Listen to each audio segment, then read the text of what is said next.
big revelation anchors an action-packed episode of Star Wars The Bad Batch. A worthy adaptation of one of Batman's most important cases. And finally, Black Widow, a worthy MCU action film. All this and more on the Cinema Gold Show. Welcome to the Cinema Gold Show with your host, Larry Leese. From the small screen to the big screen, we cover all the latest entertainment news. Join us on your favorite podcast platform or on YouTube every weekday.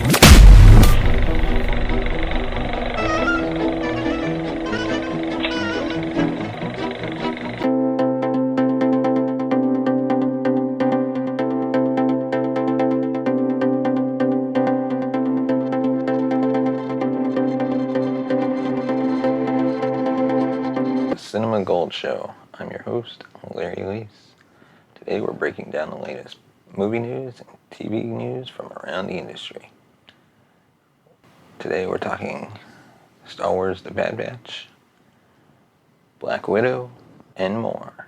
So join us on this episode of the Cinema Gold Show. If you'd like to be a part of the show, send us a tweet at Cinema Gold Show.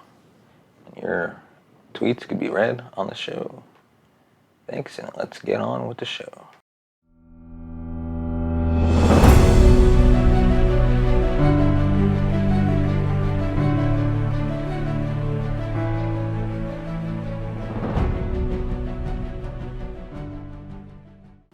Our first main topic is Star Wars The Bad Batch, Episode 9. It sounds over the top, but it's true. Revelations and surprises propelled this past week's round of clone adventure stories.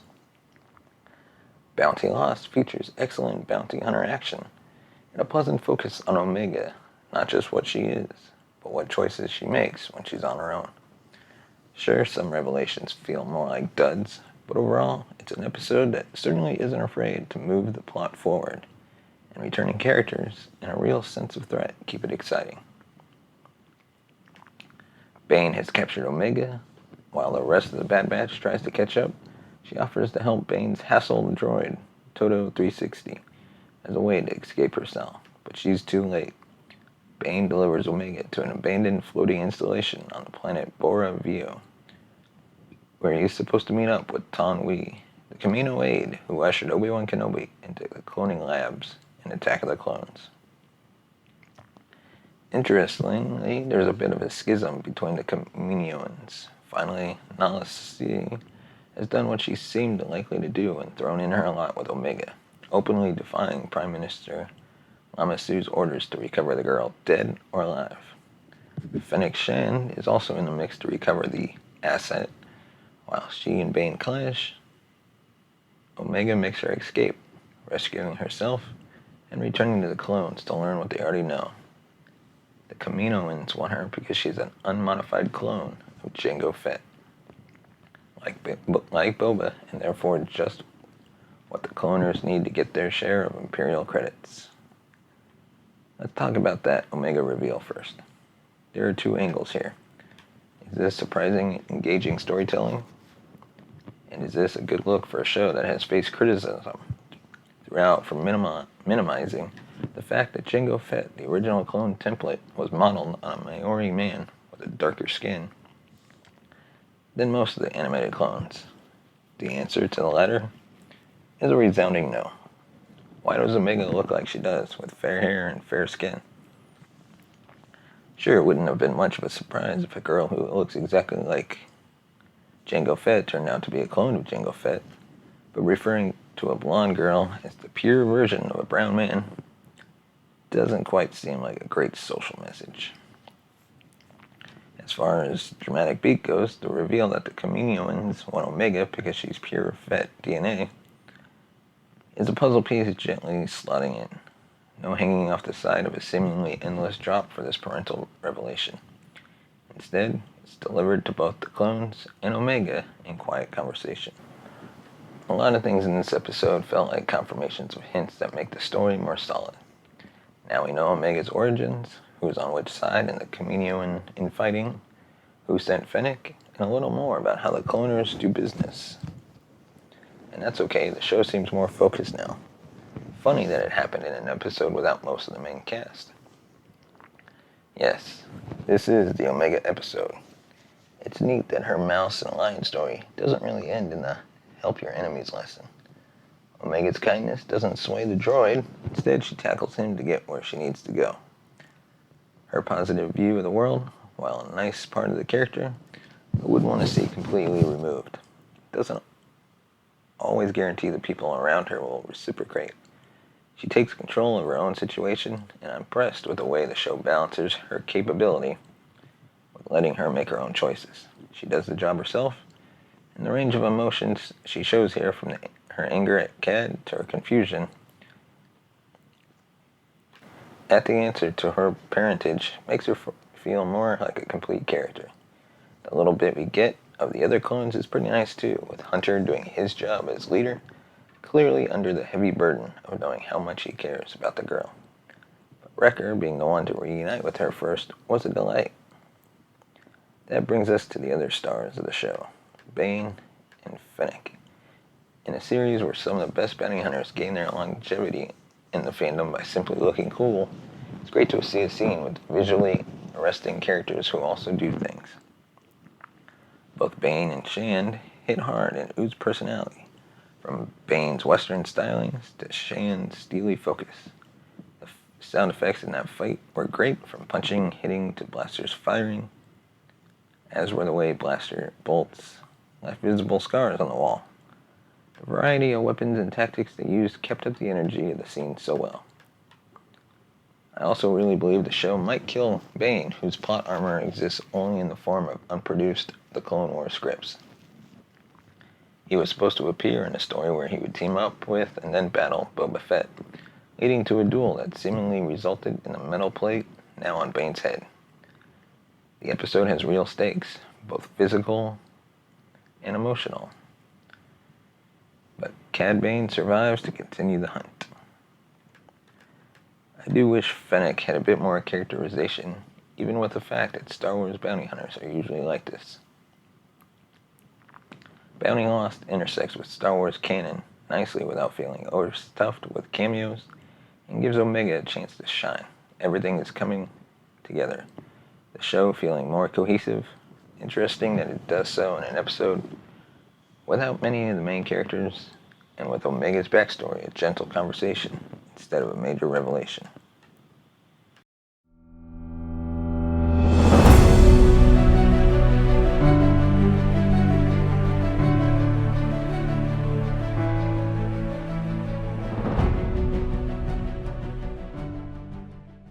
And now on to our second topic, Batman The Long Halloween, Part 1. Today we're giving our review of one of the newest animated films and part of the DC Universe movie lineup. The DC Universe movie lines have slowly been working its way through the Batman canon, both directly adapting graphic novels like The Dark Knight Returns and Batman Year One, and drawing heavily from the work of writers like Grant Morrison and Scott Snyder. With the release of Batman The Long Halloween Part 1, another seminal Batman tale is finally crossed off the list. More importantly, this movie does the story justice in the process. Similar to the Dark Knight Returns movies, The Long Halloween is being split into two parts.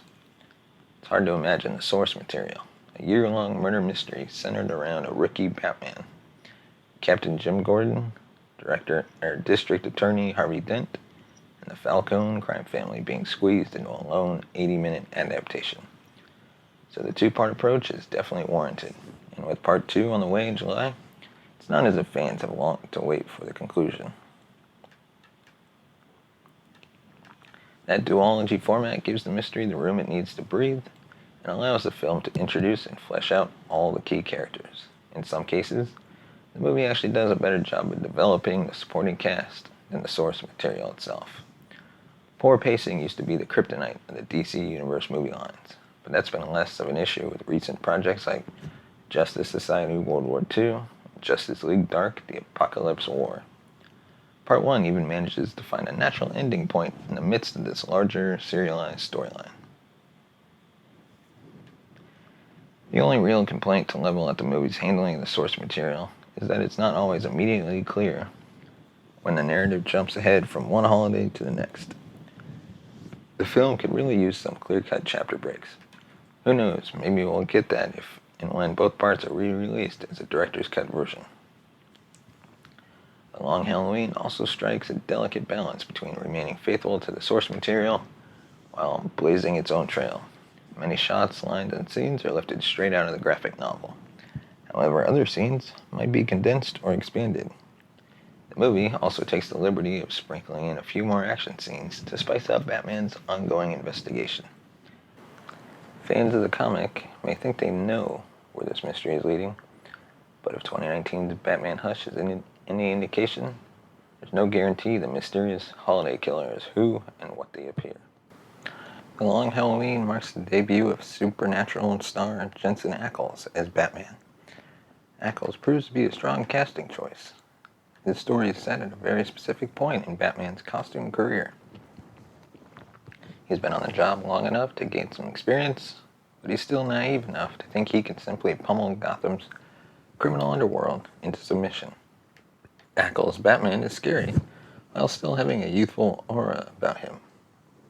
It could be argued that Ackles doesn't do enough to differentiate his Bruce Wayne voice from his Batman voice. But to be fair, the story doesn't really provide much opportunity for Bruce's playboy billionaire side to emerge. Apart from Troy Baker's Joker and Alastair Duncan's Alfred, the rest of the voice cast are mostly newcomers to Gotham City. Josh Duhamel's Harvey Dent is another standout and does a great job of conveying the madness slowly growing within Gotham's favorite son. David Dastmalchian also impresses in his one scene as Calendar Man, who in this story is cast as a Hannibal Lecter-esque figure advising Batman and Gordon on their investigation. Baker is as reliable as ever in delivering a very Mark Hamill-inspired take on the Clown Prince of Crime. It would be nice to see some new blood in the Joker department, but on the other hand, the film's climax really calls for that signature Baker-Hamill brand of Joker mania. Visually, The Long Halloween features the same animation style employed on both Superman, Man of Tomorrow, and Justice Society, World War II. While the characters themselves don't do enough to recreate the stylized, haunting look of Tim Sale's artwork on the whole, The Long Halloween excels at recreating that comic booky, thick-line style, while injecting its own Batman flavor into the mix. Fans of Batman, the animated series, will love this rendition of Gotham, a seedy town where Art Deco meets mid-century modern, and the sun never ever comes out. The Long Halloween looks as though it could be taking place at any point between 1945 and 1995, and that's a big part of its appeal.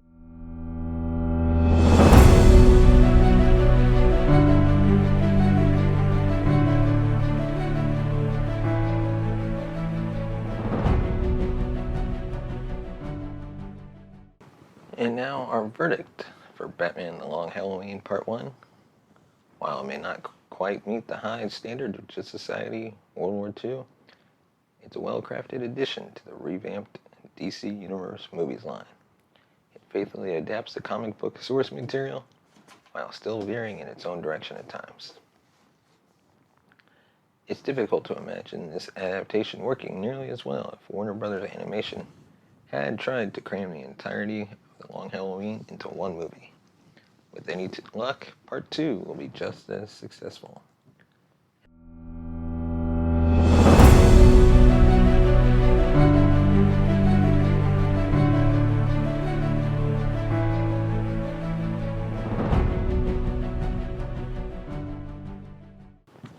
And now, our final main topic is our review of this year's Black Widow. Introduced in 2010's Iron Man 2, Black Widow is one of the oldest characters in the MCU. While we've seen Natasha Romanoff grow over the past decade from a mysterious spy to a valued member of the Avengers with a connection to Bruce Banner, she's never had the same amount of backstory, explanation, or depth as the characters with their own films. Thankfully, Black Widow changed this and makes the MCU version of Romanoff just as captivating as her comic counterpart. Scarlett Johansson feels at home in the main role and uses her charisma to introduce audiences to a bevy of new characters while going in depth on the villainous Red Room and her origins. While these are fresh faces, every character introduced feels right at home in the MCU and are exciting additions to the overall mythos. Endgame might have been the end of an era, but Black Widow shows that the future of the MCU is just as bright, and there are plenty of captivating heroes and villains yet to be touched upon. The biggest MCU introduction is of Florence Pugh, who is brilliant as Yelena, a fellow byproduct of the Russian spy program. The film serves as every bit as Yelena's story as it is for Natasha. She also has some of the best lines, such as when she tells Natasha that they're the same, although she's not the killer that little girls call their hero. With Pugh set to reprise her role in Hawkeye and Natasha meeting her maker in Endgame, it's an exciting start for a new hero. David Harbour offers up a movie-stealing performance, which he often does, as Alexei Shostakov. Harbour's character not only served as a father to Natasha and Yelena, but also was Red Guardian, the disgraced Soviet equivalent to Red Guardian. He's an interesting character as he loathes Western philosophy, hasn't seen his daughters in decades, and has an obsession with Captain America that speaks to his personal insecurity. Watching the leads interact and enjoy on screen as the performances are top-notch, although I wish Harbour had a bit more screen time.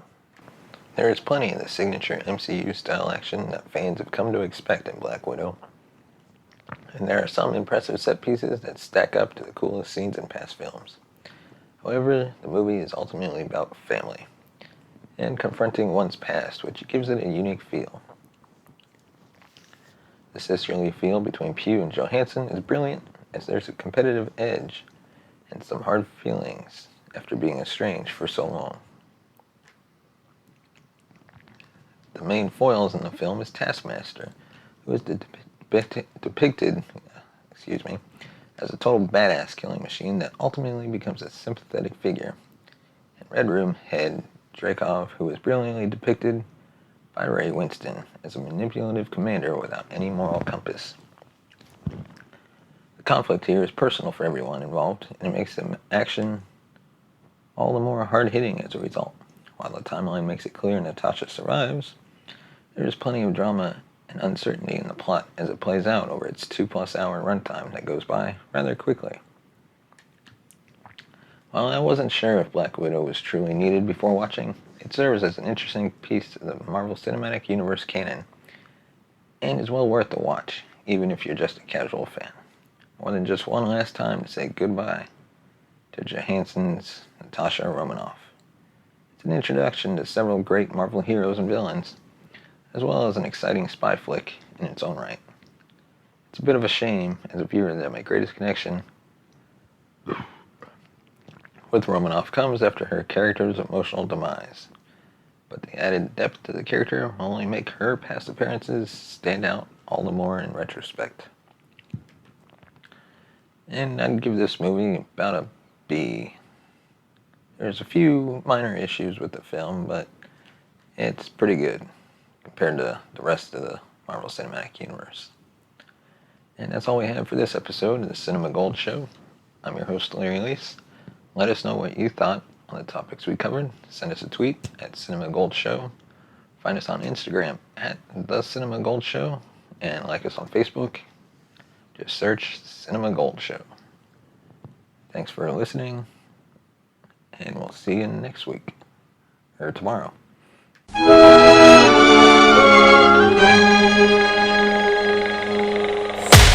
Thank you for watching the Cinema Gold Show. If you liked what you heard, subscribe to our podcast on all major platforms. Follow us on Twitter at Cinema Gold Show. and like us on Instagram at The Cinema Gold Show. Support the show by buying us a coffee at buymeacoffee.com/cinemagold. As always, thank you for listening.